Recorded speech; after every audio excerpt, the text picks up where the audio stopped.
Sagalee Qeerrooti. Sagaleen Qeerroo torbaanitti guyyaa 3 diddaa uummata Oromoo fi saboota cunqurfamoo impaayera biyyattiin mara akkasumas shira mootummaa abbaa irree wayyaanee kan gabaasu. Kun Sagalee Qeerrooti.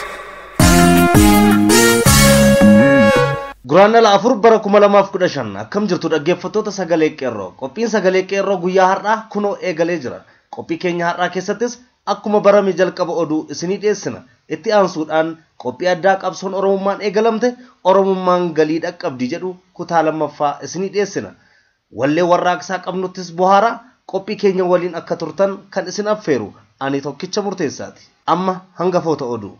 Jilli mootummaa wayyaanee koree giddu galeessa OPDO keessaa biyyoottan alaa garaa garaatti bobba'an salphifaman. Hidhaa fi doorsisni filannoo waliin wal qabatee hammaataa ta'aa dhufe. Yuunivarsiitiin Oromiyaa waraana wayyaaneen takfamaa jira. Diddaan barattootaas hammaataa dhufeera.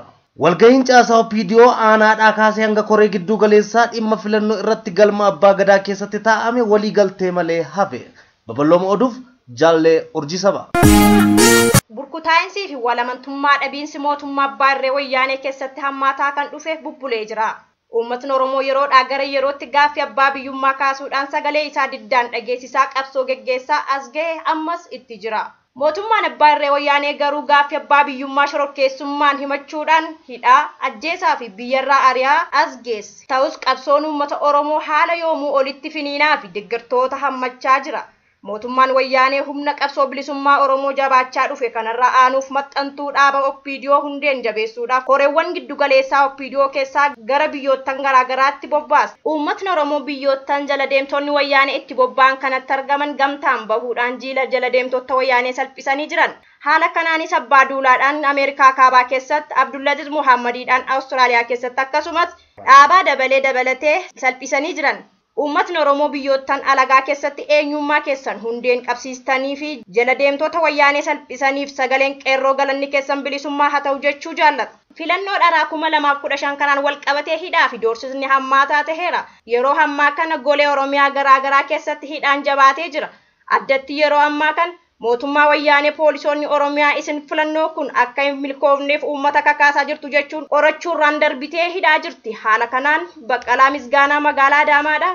Ziyaad Jimaa magaalaa Adaamaadha. Caalaa Abbabaa magaalaa Finfinnee Federaalaa kanneen jedhaman maakalaawii keessatti kan hidhaman yommuu ta'u mootummaan shira kamuu jabeessus diddaa jabeessanii akka itti fufan ejjennoo isaanii sagalee qeerroof ibsanii jiran. Yuunivarsiitiilee Impaayera Itoophiyaa keessatti waraana mootummaa wayyaaneedhaan tikfamu irratti argamu. Kunis filannoo baranaa waliin wal qabachuudhaan diddaan ulfaataan yuunivarsiitiilee keessatti ka'uu mala sodaa jechuun yommuu ta'u haala kanaanis yuunivarsiitiileen Adaamaa, Jimmaa, Amboo, Hawaasaa fi Haramaayyaa waraana mootummaan tikfamaa jira. Barattoonni Oromoo yuunivarsiitiilee kunneenis waraqaalee dhaadannoo mirga abbaa biyyummaa ibsanii maxxansuu fi walii raabsuudhaan jibba diinaaf qaban ibsanii jiran. Haaluma wal fakkaatuun yuunivarsiitiilee Walloo fi Finfinnee damee saayinsii fi teekinooloojii keessatti rakkoon bulchiinsa gaarii mudachuurraa barattoonni diddaa dhageessisuu irratti argamu. Mootummaan abbaa irree burkutaa'insaa fi rakkina OPDO keessatti dhalatee furuuf walgahii dabballootaa fi miseensota ishee aanaadhaa kaastee walgahiidhaaf galma abbaa gadaatti waamtus walii galtee malee hafanii jiran. Kunis diddaa itti fufiinsaan uummatni Oromoo geggeessaa jiru hiikuuf wixinee furmaata irratti walii galuu dadhabuu akka tahes keessa beektonni sagalee qeerroodhaaf gabaasanii jiran. Dhaggeeffattoota keenya oduun keenya har'aa kanuma qophii keenya afan waliin turtii gaarii. Qabsoon Oromummaan eegalamte Oromummaan galiisii ni geessi barruu barreessaa irraa fudhatame. Qabsoon Oromoo maaliif akka nuti yaannu hin taane jechuu fi isuma xiqqoo hojjetame jajjabeessuun waan walirraa fagooti. Qabsoon ummaticha abaa'uun geggeeffamu rakkoo mataa keenyaan of takaalaa dhaabbata mootummoota gamtoomanii keessatti of labsachuu kan hin dandeenye odoo rakkoo har'aan hin takaalamne maal hojjenna jedhanii ofitti gaabbuun ka'umsa egereef tola. Keessa ofillee ilaaluuf nu gargaara. Waan mootummaan tokko waggaa 21 guutuu mataa itti dhukkuffataa turee fi sodaa irraa galmee shororkeessaa keessa galchuuf doolaara biliyoona itti dhangalaasaa jiraateen waa tokkollee hin hojjenne jechuun komeef qofa dhalachuu keenya nuu mirkaneessa. Mee warri waan hojjetamne jedhanii lallaban kun gaaffii dhaloota waggaa 20 dhalate abaa'oo akkamiin beeke? Akeeka isaa maaliin hubatee harka qullaa taankii dura dhaabbataa jira?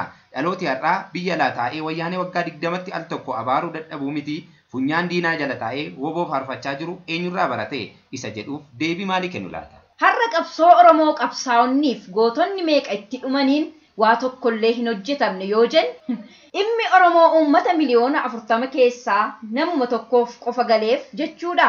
Kun ammoo gonkuma fayyummaa abbaa sanaa shakkii keessa galcha. Tarii biyya alaa jiraachuun keenya uummata keenya isa biyya keessaa irraa nu fageessee burjaaja'uu irra yookiin qabsoo kana maatiin adda qooddachuun abjuu keenya yoo ta'e malee uummati Oromoo bara wayyaanee fedhii isaan biyyaa yaa'ee faranjiif ashkara hin ta'u.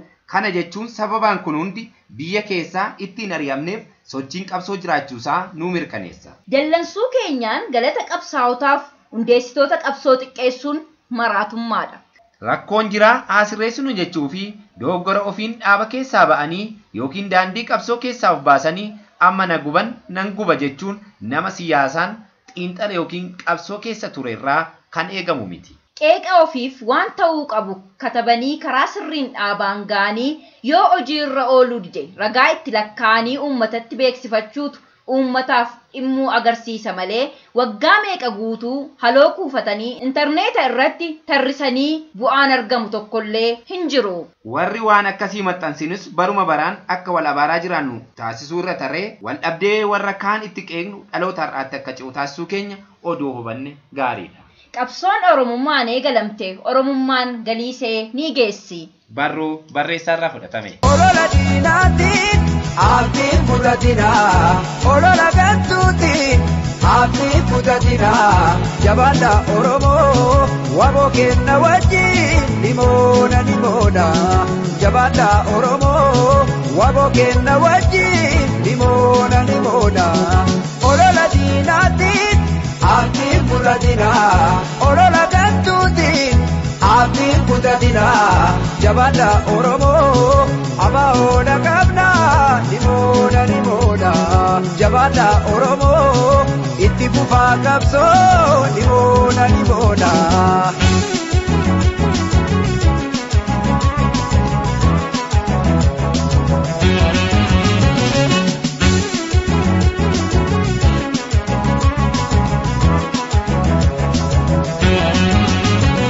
Ayume kakotame kakatoka na biti dable Oromiyaan jenne bilisummaaf jenne bakkange na kaayotani digabaaf na gumaasani Oromiyaan jenne bilisummaaf jenne barinjiru kakka kenna sabii gabrome jiraatu Oromiyaan jenne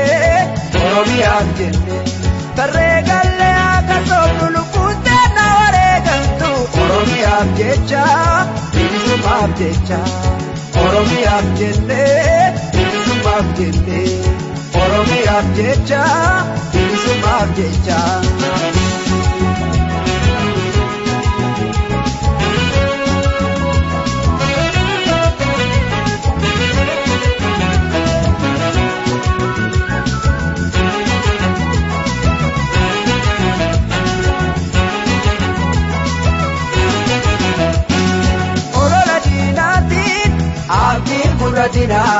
Olola galtuutiin abdiin fudhatinaa jabaadha Oromoo waboo kenna wajjin limoona jabaadha Oromoo waboo kenna wajjin limoona olola diinaatiin abdiin fudhatinaa olola galtuutiin abdiin fudhatinaa jabaadha Oromoo abaa'oodha qabna limoona jabaadha Oromoo itti fufaa qabsoo limoona.